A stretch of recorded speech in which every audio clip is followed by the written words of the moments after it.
Oke, selamat sore.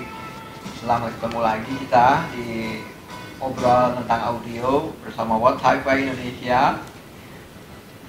Kali ini kita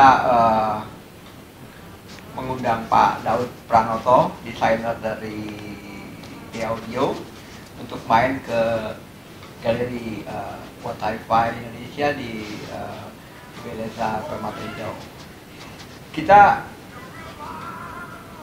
tertarik untuk membahas satu obrolan tentang speaker. Di sini ada kebetulan ada speaker, dua model speaker, satu Bookshelf AS61 dari Elac, dan yang satu floor standing juga dari Elac AF61. Kami tertarik untuk ngobrol tentang speaker ini, dan mungkin kita tidak akan berusaha mengiklankan gitu kan. Kita ngobrol aja tentang speaker ini, apa saja yang hal menarik secara umumnya dari sebuah speaker Bookshelf, bagaimana kita menyetarakannya dengan speaker yang lebih besar, yaitu floor standing. Kebetulan Pak Daud adalah desainer speaker, jadi kalau kita ajak ngobrol speaker, saya rasa memang makanan dia. Ya Pak ya. Kita ngobrol santai aja. Kebetulan ini direkam langsung, dan kita juga ngerekam via Instagram, tapi itu sebagai sampingan aja. Ini utamanya adalah siaran yang nanti akan kita siarkan secara siaran tunda gitu ya. Oke, apa kabar, Bos? Baik-baik Pak, terima kasih untuk undangannya. Ya, terima kasih sudah datang. Ya, kita tadinya ngobrol tentang Bookshelf ya, AS61. Pak Daud sudah dengar suaranya, sudah mengamati sosoknya, sudah membuka grillnya, mengamati drivernya, enclosure-nya. Ada beberapa hal yang menarik tentu, yang mungkin kita bisa tanyakan, dan nanti kita bicara lebih luas lagi tentang jenis speaker seperti ini. Pak Daud, gimana? Tadi kan sudah dengar suaranya. Udah.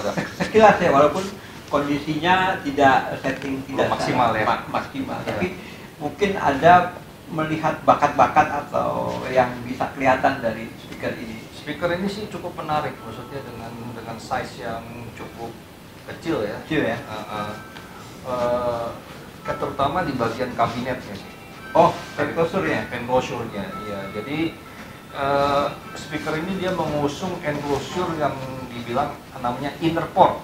Inner port. Oh. Nah, jadi inner port itu, ini speaker Bookshelf Shield, tidak ada port, tapi portnya itu di bagian di dalamnya. Oh, di dalam. Di dalamnya speaker itu sendiri. Jadi kalau kita bisa lihat ya, ini sebetulnya kan concentric driver nih. Ini ada tweeter. Lalu ini ada mid range di sini. Nah, ini ada woofer. Jadi kelihatannya seperti two way, tapi padahal ini adalah three way. Three way ya. Dia three way. Nah, concentric driver ini yang di sini ini dia mempunyai box sendiri. Jadi di dalam speaker ini ada boxnya khusus buat ini. Di mana boxnya itu ada portnya juga.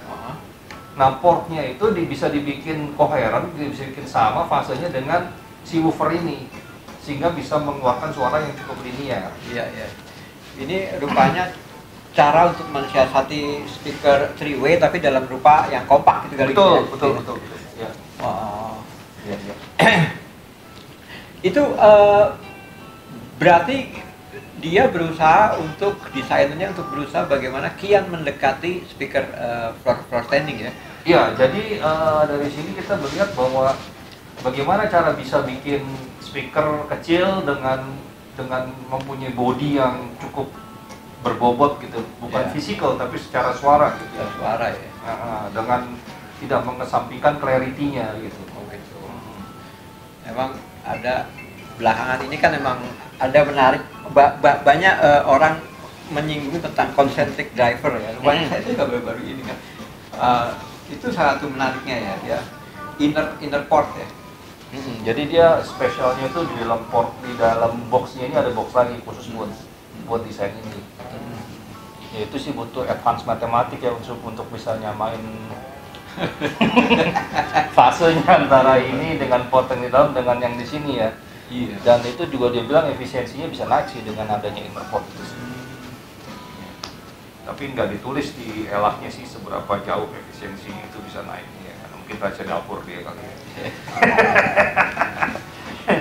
Itu driver kayak dari woofernya terutama ya, kalau saya dari apa kayak lu Ini sih metal ya, kalau Metal. saya lihat sih ini dingin ya, dingin dan ini cukup rigid, mungkin aluminium sih atau magnesium, saya nggak tahu ini drivernya apa, tapi ini jelas dia metal.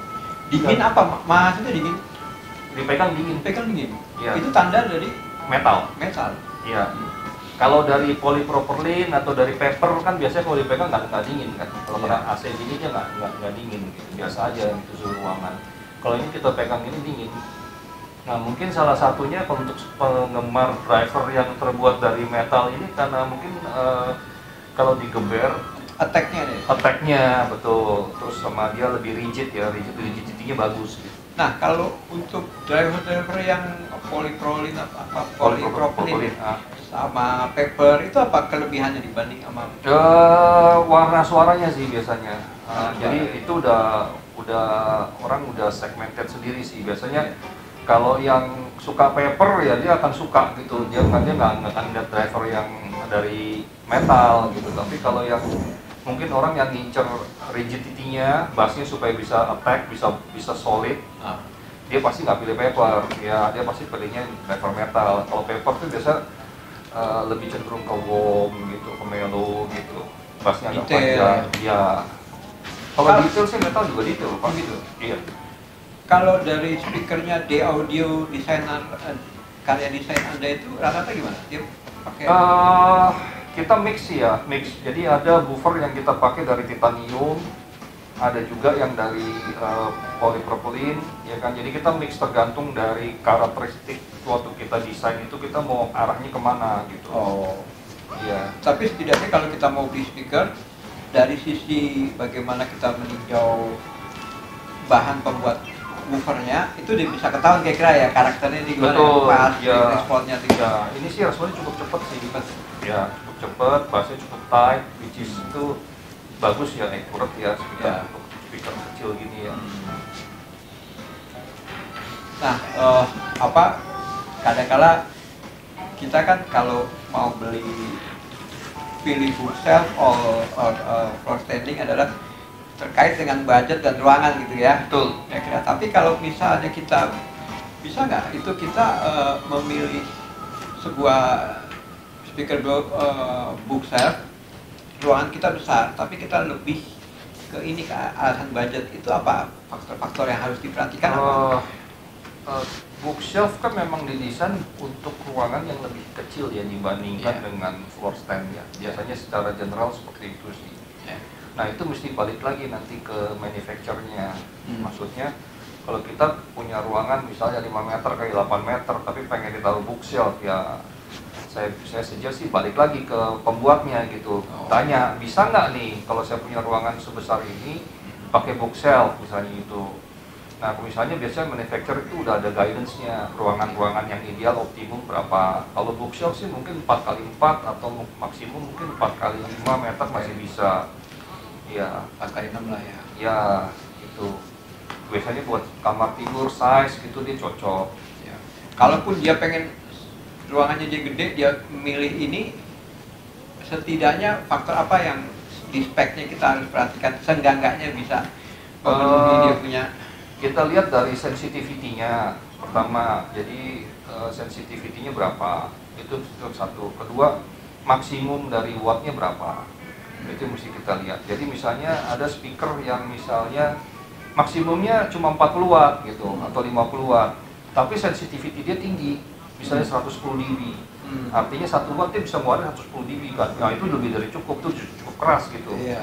Tapi kebalikannya ada speaker yang misalnya wattnya gede, 200 watt. Iya. Dia mampu untuk terima 200 watt, tapi sensitivity dia rendah, seperti 82 dB, sama aja bohong. Ibarat kalau mesin boros bensin kan Iya. udah agak. Tapi maksimal sebuah bookshelf tuh main di berapa sih? Sensitivitas? Bookshelf tergantung Pak. Jadi on average itu biasanya kalau bookshelf itu asal di atas 90 dB juga oke. Udah bagus tuh, paling bagus ya. Ya 92, 91, 90. Kalau 86, 88 juga masih bagus, masih oke. Iya. Jangan di bawah 85 deh. Iya. Agak susah. Kalau 85 berarti punya power mesti lebih gede. Iya. Ya terutama untuk pemain tabung ya. Kalau yang main tabung itu saya rekomend sih di atas 90. Karena tabung kan pada dasarnya wattnya kan Iya, kecil. kan? Ya. Iya. Tadi kan sempat baca-baca sedikit profil AS61 ya. Apa yang menarik dari Pak Daud? Enclosure-nya unik sih. Yang kosong ini? Iya, yaitu dia bikin inner port yang tadi di dalam Oh, itu. yang tadi. Itu unik sih. Jadi sebetulnya sih nggak banyak Nggak sih. banyak speaker. Ya speaker yang didesain seperti itu. Kenapa ya orang pada nggak mau? Karena susah atau gimana? Mungkin ya di satu sisi teknologinya juga mungkin teknologinya belum banyak digunakan gitu ya. Saya sendiri juga belum pernah pakai sih yang model inner port gitu. Dan kalau misalnya dia kan bikin box in the box nih, jadi dia bikin satu kotak kecil di dalam satu kotak besar. Nah itu kita udah sering pakai, tapi di kotak kecilnya itu dikasih port lagi. Nah itu port untuk menyesuaikan supaya efisiensinya naik dibanding dengan port yang gede. Nah itu sih cukup sulit sih. Nggak mudah. Iya.